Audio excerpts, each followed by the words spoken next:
Fidèles téléspectateurs, bienvenue dans cette émission Africa Culture, émission avec le cabinet solo. Il y a artistes musiciens, artistes comme médias na Congo Savoie, mingi kandi tonesa na kotambo bifa ibison, totambo la totota qui vraiment na mabele ya tropé, to yokali susu tropé APC la likambo ya Pacho RFI, kandi to lobaka Pacho RFI azala ki menacé na commune moko quelconque avandaki azomela moi secret ne kandi nga misana ko mela wana atelemi po ki épicé boema na Congo Savoie bolanda ngo vraiment attentif ndi bozawana amona moi 3 jeunes garçons mo bimeli mibale bakangi ye moka bandi ko beta ye makofi lokola vraiment na bourse bazobunda bourse beti ye mibale bakimi me moko azalaki vraiment récupéré na maboko à la police bakomaki ti na maboko à la police mais RFI abetamaki vraiment avimbaki pe lisusu mais na conscience de makanisi ya RFI alobi ke artiste moko boye leader moko boye azama tengu quoi bakolene tengama atambola ma boite yende mutatinda ki batu ba beta ye mais analyse ya lelo vraiment tozo sana bino na Congo Savana na monsieur tropé abete na bino lisusu to lobelango lisusu totala na constant na o ya raisonner na o bino bokolanda tropé ninga ko lobela na journaliste no Marlène Odia ndenge toko lobela. Bonjour monsieur tropé. Ouais, bonjour Marlène Odia, vrai chouchou, vrai chéri à chronique. Chroniqueuse à solo. Oui, santé. Oui, santé, peuple, toujours par la grâce de Dieu. Donc, biso tous à Nzambe sponsor à l'écolo. Na CP tous à sponsor na biso ba Esha Méritier Menimbu, ba Jacques Ngimbi, ba Freddy Dividi Panza Sango, ba sala resanta dropenza ou na ndenga se ezala kimia kwa na l'écolo yemo Nzambe, le Dieu tout puissant. Mais c'est trop prévu pourquoi tu pousses ni sous liboso na yo tout ça la moi analyse moko na yo awa pour na problème à R et à pas du RFI ndenge ba beti mais ndenge RFI dans bakanga ki ba koma ki na mutu la police RFI lobby eza na leader moko boye aze handicapé mutatinda ki ba mais pour na ngai Odia na koki koloba RFI Pacho RFI azaki et pas Weranson à longwa ki akoma ki pas Gilbert Piano peut-être pour na est-ce que ça na ranking moko te amsusu wera yoka mutema jaloux ou bien mutu moko boye atinda ki babeta yo bi aza ranking quelque part on a yo vraiment au qui vraiment ko yebisa batu bana Congo Savoie bazolanda. D'abord Marlène Odia nalandi ba propos na bien to kelevement na ba détail moko parce que nalandi ba détail moko lobi ke liboso tango bandi lobi ke non pas tu refaire la guerre menacée par rapport à la menace na kozala contre yango parce que pas tu RFI aza quand même confrère na biso na boulot tozo sala aza quand même muto pe a salipé quand même ebelé na monde o ezali médiatique to pe na chronique musicale to pe animation culturelle pas tu RFI a sala pe marambo ebelé sauf que lelo oyo musala to sala ezanga baye musu babanda ngo bien baye musu ba ngo bebisa na bango musala ngo baye na moi désordre mo boy baye na moi qui impolitesse mo boy baye na façon de parler mo boy na domaine ou la communication o ezai sous dignité na ba téléspectateurs topé na ba ndenge za boy émission na sur les internet na ba fidèle internautes nyonso o balanda biso d'abord kotia ba kombo ya ba grand mi balé au tangiana c'est pas propre. Moi je ne pense pas mon tout rôle là ba star mi balé na benga ba Michael Jackson à Congo et que Pacho RFI a représenté et l'autre côté liboso na bango na habité donc ils ont aux Nzambe au tena fourmi tamune na Nzambe vraiment au tamo donc tout tika Nzambe pour Nzambe ba comparer et le côté éléphant na fourmi donc éléphant quel que soit fourmi a redérangé éléphant ni l'autre parce que éléphant au tira mon peuple fou fourmi a pumbwe donc parmi ba des grands na monité transfert en il sait qu'il y a Pacho azaki seki et pas wera parce que wera roza ministère liboso le mso abwakaye na habité lo ni negeza la Pacho mo seka longo pas wera akome pas JB Pacho seka longo pas wera akome pas JB et longo li wera fan nini et longo li combien de personnes au banoya la samba bazo yate po ye Pacho et pas JB rien à voir donc longo na eza et l'autre côté na wenge musika maison mère yo kandengo na katso maloba tinengo lobi ke kolongo Pacho na wenge maison mère c'est l'autre côté comme ne peut pas JB et c'est l'autre côté ba c'est la JB si azame non c'est bongo si ba beta ki bongo sko ranking wana ezeni Mais non, il faut attala d'abord Yemoko, attala Yemoko, c'est un compte à rendre nanani. Mais moi je ne pense pas qu'ils ont un leader Mobo Yambo en Abisso Congo à Rofandanaye à Bandaro se concentrer pour que Rouloubé ça pas tuer RFI. Moi je ne pense pas. Leader net nani. Leader et bien ça net quelque part au fingi à Kangisi. Musicien c'est à tenir ma propos Yamabe avec patron naé, c'est que Kenandenga Mabe par rapport à Bagra, Baropini Rio, ils ont mais ça m'a rappelé trop déjà on a souhaité que ndeko chroniqueur collègue nanga chroniqueur musicien mo ba kangisayi donc ba courir te na sima ba président ba orchestre surtout oyo bolinga bo kangisela bo courir te parce que ça grand on s'en a été d'habitude so talagi venanga jani c'est les pas de on a vu so nous litambo ai bataba wera te totika ba gère ça attend occupé mais ok nous abongisi bilone belobi ka peut-être mais cher mais nabi ka c'est rien à voir on a bakangi paiement on a vu so tozo pour absolument bakangi mais tozo zela asamba potoye banani yango atindeke po alobi na mtetisiko. Mais le problème pesa no moni nde onangai Marlène Odia, moni problème ba baise.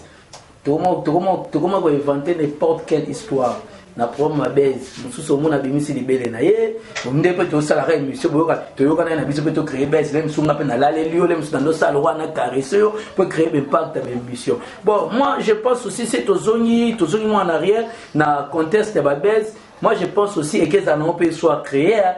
Et là on y est dans la service déjà vraiment ba menasaki ba toana ba yaki vraiment ba tindaki bango et kazaki pe na bongo abungisa giam abungisi $3000 na tablette na téléphone na déjà na kinto comment le système a mikili to comment la mo carte bon ye banda kala vraiment azala organiser te akokenda na carte atie mira bimsimbo atabola atile on a ba $3000 na poche le roi muluba ali na somba catch non azali na mbongo na te ko na banque akende ko na western nyo tout ça ça vérifier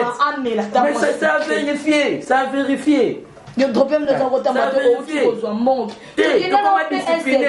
à ma bimisango na journée na posa na monini ala na la champagne c'était jour qui n'a pas mbongo na yo qui n'a mbongo na parce que bisanso bala mo na kela so mimbetu na so minda so be malai to va to merci que tout le monde ma groupe mo bimi menacer biso ba botoli ombo te mais na linga déjà c'est na $3000 déjà le roi moni biso ba chroniqueur photos à la ordonner na musana biso photo pesa musana biso sens déjà ngande na zabuli déjà na yebi na za batu balinganga na batu balinganga te déjà na tambula na ba ange nanga o ba batela nga spirituellement déjà tant na $3000 na Kinshasa eza mbongo mukete to marché ba moto Shakira Gucci na tambula nga moto ba mettre Chikito Nyama baza ba mettre makasi ya mboko baza ba petita nga sécurité bien mais déjà faut c'est na carte faut na dans taxi express faut na connaître la sécurité parce que non tant on a risque. Donc on a vu que Babylone a vérifié ça que sur foot la randa kukaka soko soma une place manayo ko bandu bangi sabatu ko tambola na $3000 aux appé mon pandisang lokola ye yo pe reste vérifier ce qui est un leader nini a sali makamba bongo mais trop bien ko soki l'homme ko musupona biso ke leader on peut batangi kombo na ye ba citer kombo ne o ya sali pacho RFI makambo wana. Marlène Odia, on a vu que les leaders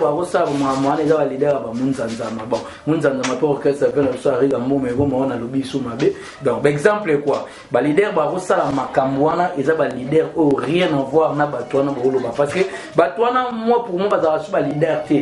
leaders comment icône. Baza ba icône ya continent africain donc bango baza superstar ya biso Congo te bango ba star mobwe bazo ça la fierté ya continent na biso africain donc nga na utala vraiment que ba star oboloba ba koza na problème na éléphant na fourmi quoi ceux qui zakio olinga ko sani bon moi je pense pas que Babylone vraiment tropé na makambo olinga ko sala.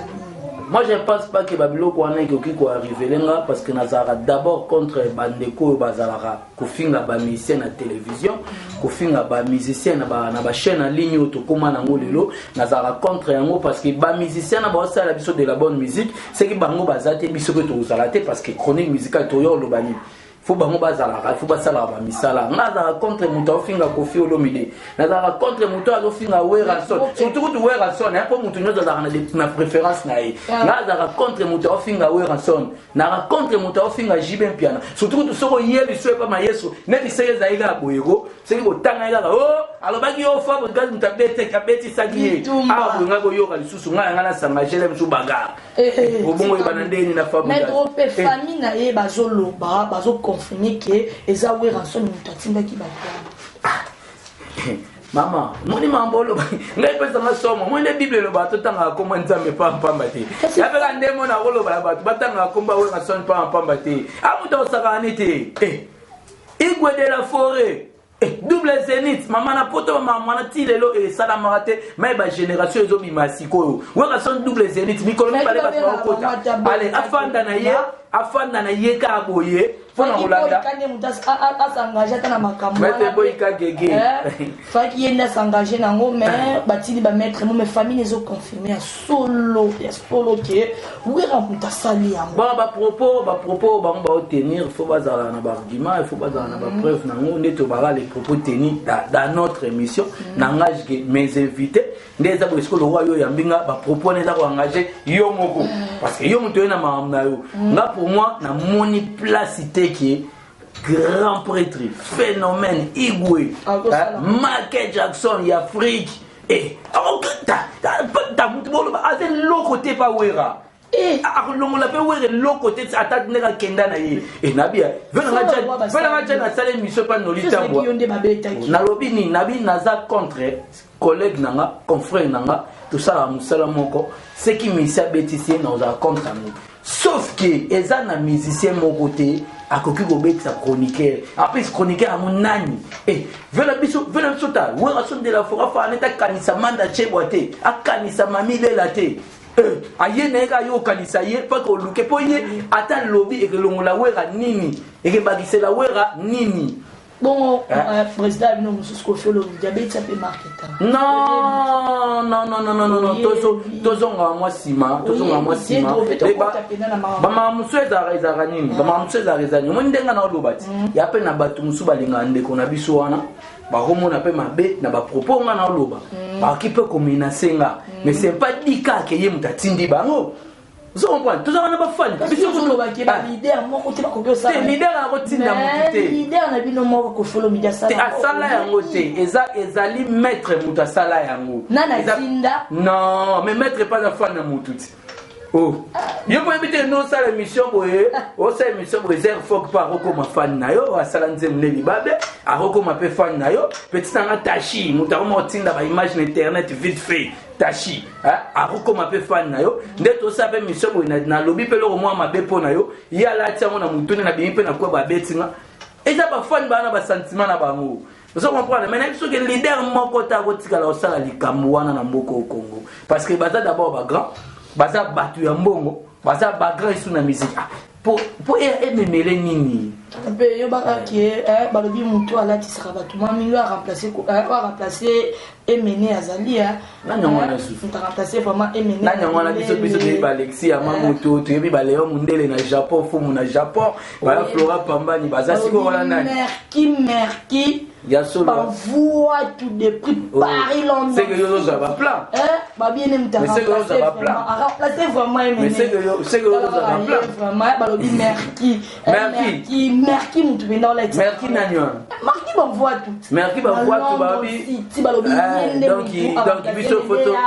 photo Santirio balobi dropper au comprendre ta dropper au jour no bimi saka ba biloko ya Emene c'est nga ya ka vraiment net na bo jo mo na ma o ba Philippe Plein da ba sentir la Philippe Plein yo chobi na mikolo vela na Flora Pambani donc ja ba cadeau quoi yo pe na mama to lobela depo aux enfants ko nkemo longola biso so ni kotoana balobi mais keba ba moni yango bat bana Paris London City bazolanda merci balobi donc merci photo sentir parce que nga za kana ba Léon Mundele ba fumu na yoji ba japonais okito do balobi merci bilele wana bombango dropa be omono le 7 juillet awa na Congo faut benana simo na maboko na yo mona grand chroniqueur o a défendre ba chroniqueur be na olata dropenja babi mobala nguya un mot de la fin na yo donc là on a olobaka que par rapport à nga pour moi on va ça kotambisa c'est ça kombo ya ba leader donc là on a oloba jusqu'alors na zo ko sala mama on a autre temps le roi ba rimer quoi na komba ba patron na komba ba leader orchestre donc tout tika osakana na batu quoi donc ve na jani de aza na colère moi de mai ozana Kinshasa ana colère batu tout ba osakana na weyo so de la forêt ya le roi ngape na kanda donc so simba ba vieux na vraiment bien parce que tous amants la colère na bango na évité na pesa ba dédicace non premier donc bato ba leli mo bele tshela ngata mo 5 moi 2 moi 5 te fata ki le gars réalisateur bota 5 dégara bon wana on a fait na Jacques Ngimbi na kata London City Jacques Ngimbi babi très fort quoi. C'est une zone en Suisse-Irlande, maman Narik Andy, elle n'a pas comme les autres. Merci, première dame de Lausanne, Motema Gobelisha, Fumunayoji. Ainsi que c'est une boîte qui était dans Ngambunarokoufa. Tonton héritier minime Suisse-Irlande. Ok, merci vraiment, mais c'est trop. Merci Nabino Balandi Congo, ça va. Émission Nabino Bolingaka Mingi, Bambo Tebisika Bozwa, mais j'ai dit un grand merci à mon boss Faras Ipoupa, acteur à film, Balobi Merki, Merki Balobi, Bazo Zelayo, le 7 mars, Yango Kitabala Kisao, Babilele Oyo, Bato Babanda Batika, Bazala Kata Congo, Balobi, Boika, Bisiko Zali, Ambote Nae, Bele Voulouzi, Junior Voulouzi, Fataki, Mobala Nguya, Bambote Nae, Bisiko Zone, Balobi, Misterland, Openda Vandisi Masola, Marlène Mwasi Kitoko, Bisika Zana, Rwanda, Gros bisous Nayo, Tokutani, Mukulu. Papa, ok. Émission, on ne va pas tout.